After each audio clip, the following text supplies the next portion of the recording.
दोस्तों नमस्कार। जो चीज़ सोचने लायक नहीं होती है वो बोलने लायक भी नहीं हो सकती। हम वैसे सब कुछ बोलने में सक्षम हैं दोस्तों, लेकिन ये बात हमें अपने दिमाग में नहीं रखनी चाहिए। जो कुछ भी बोलना हो वो सोच समझ कर बोलना चाहिए। अपने शब्दों का इस्तेमाल बड़े सावधानी से करना चाहिए और इसके लिए आपको think good, speak good and do good. और इन सब चीज़ों के लिए एटलीस्ट लाइफ में एक बार आपको रामायण या गीता का अध्ययन करना चाहिए। रामायण और गीता हमारे ऐसे ग्रंथ हैं, हमारी ऐसी सच्चाइयाँ हैं जो इतने वर्षों के बाद भी आज भी जीवित हैं, जिनको हम ठुकरा नहीं सकते। भले ही ये 5000 साल पुरानी वास्तविक सच्चाई है और इस सच्चाई को इस युग का इंसान जो 70-80 साल जीता है वो ठुकरा नहीं सकता। उसके आदर्शों को, उसके उसूलों को ठुकराना बहुत मुश्किल है। और इसलिए मुश्किल है क्योंकि इनमें कुछ ऐसी बातें हैं जो हमारे और आपके जीवन से संबंधित हैं, जो हमें और आपको सोचने पर मजबूर करती हैं कि हमें जीवन ऐसा जीना चाहिए। और ऐसे जीवन जीने के लिए अगर आप इन रामायण को और गीता को पढ़ते हैं तो आप उन चीज़ों को जान पाएंगे जो चीज़ आपके मन में उन विचारों को लेकर चलती रहती है, जिनका जवाब आपको मिल नहीं पाता है। जब आप इनको पढ़ते हैं तो आपके जवाब आपके सामने आ जाते हैं और एक चीज़ इनके साथ एक पावर आपके साथ आ जाती है और इस पावर को हम कहते हैं डिवाइन पावर। और ये डिवाइन पावर क्रिएट होती है तब जब आप अध्यात्म से पूरी तरह से जुड़ जाते हैं। रामायण पढ़ने से, गीता पढ़ने से कुछ वाइब्रेशंस आपके अंदर पैदा होती हैं जो आपको उस ईश्वर से जोड़ देती हैं और ये वाइब्रेशंस ही आपको आपकी प्रॉब्लम पे जाने से पहले उसका सोल्यूशन कर देती है।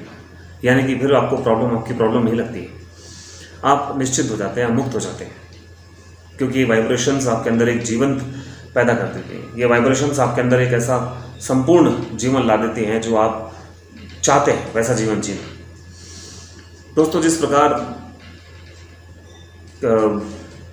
सूरज की गर्मी में बैठने से उसकी गर्मी हमारे शरीर में प्रवेश कर जाती है और हमें पता भी नहीं चलता है, उसी प्रकार एक सच्चे मनुष्य के थोड़े से संग से एक सकारात्मक ऊर्जा जो हमारे शरीर में प्रवेश कर जाती है वो अनंत काल तक रहती है। क्योंकि सकारात्मक ऊर्जा को मारना बहुत मुश्किल होता है। भले ही नकारात्मक ऊर्जा आपके आसपास कितनी भी घूमते रहे, लेकिन अगर आपके अंदर सकारात्मक ऊर्जा है तो आप उससे हारेंगे नहीं, आपकी जीत निश्चित है। और यही ज्ञान का प्रकाश अगर है तो मनुष्य अंधे की भांति भटकता नहीं है, क्योंकि ज्ञान के प्रकाश में आपको अंधकार में भी आपका लक्ष्य मिल जाता है, आपकी मंजिल मिल जाती है। दोस्तों, कहते हैं कि मन की शक्ति सबसे बड़ी शक्ति होती है और इस मन की शक्ति अगर सबसे बड़ी शक्ति है तो अब इस मन की शक्ति में बाधाएं बनने वाली जो अच्छाइयाँ और बुराइयाँ हैं उनको परखते रहना चाहिए और उन अच्छाइयों और बुराइयों में से बुराई को तुरंत दूर करने का समय देना चाहिए, क्योंकि ये समय हमें समय नहीं देता। दोस्तों, सब कुछ देता है मगर ये समय हमें समय नहीं दे सकता।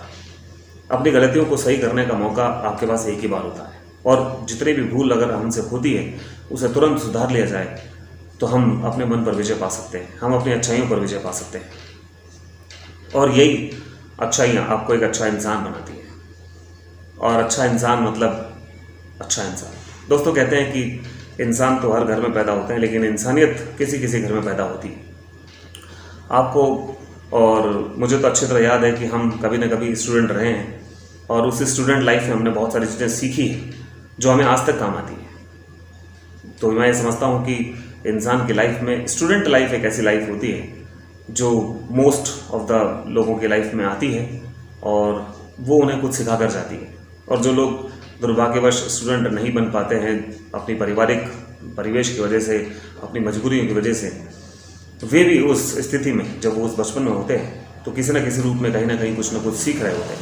हाँ, ये हो सकता है कि उनकी सीख, उनकी समझ उन लोगों से अलग होती होगी जो किसी स्कूल में जाकर सीख रहे होते हैं, लेकिन सीख तो उन्हें भी मिलती है। लाइफ का पार्ट तो उन्हें भी पढ़ने को मिलता है दोस्तों।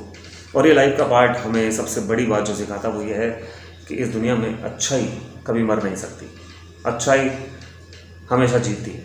बुराई कितनी भी ताकतवर हो लेकिन उस पर जीत हमेशा अच्छाई की होती है। और यही बात कई बार, सैकड़ों बार प्रूव हो चुकी है, सिद्ध हो चुकी है कि बुराई बहुत लंबे समय तक रह नहीं सकती दोस्तों। तो दोस्तों, आज एक स्टूडेंट लाइफ की जो मैं बात कर रहा हूँ तो मैं समझता हूँ कि स्टूडेंट लाइफ में सब कुछ मौका मिलता है सीखने का, समझने का। और ये स्टूडेंट लाइफ क्या होती है, कैसी होती है, और मैं आपसे इस पर चर्चा करना ज़रूर चाहूँगा, मैं इस पर आपसे बात करना चाहूँगा, लेकिन फ़िलहाल अभी नहीं। अभी मैं आपसे फिर दोबारा अगले सेशन में बात करूँगा कि स्टूडेंट क्या होता है। अभी तक जो हमने बात की है वो बात थी एक सुपर अंडरस्टैंडिंग नेचर की, यानी एक अच्छा इंसान बनने की प्रक्रिया में। और अच्छा इंसान बनना बहुत आसान है दोस्तों, बस इतना सा करना है कि जो चीज़ें आपके मन में आपको लगता है कि वो नहीं करनी चाहिए तो उन्हें कदापि नहीं करना चाहिए, क्योंकि इतनी समझ तो हमें भगवान ने दी है कि हम अच्छाई और बुराई में फ़र्क देख सकते हैं। तब तक इन फ़र्क को समझते रहिए और अपनी ज़िंदगी को मज़े से जीते रहिए, हंसते रहिए, मुस्कुराते रहिए। मैं फिर मिलूँगा आपसे। धन्यवाद, नमस्कार।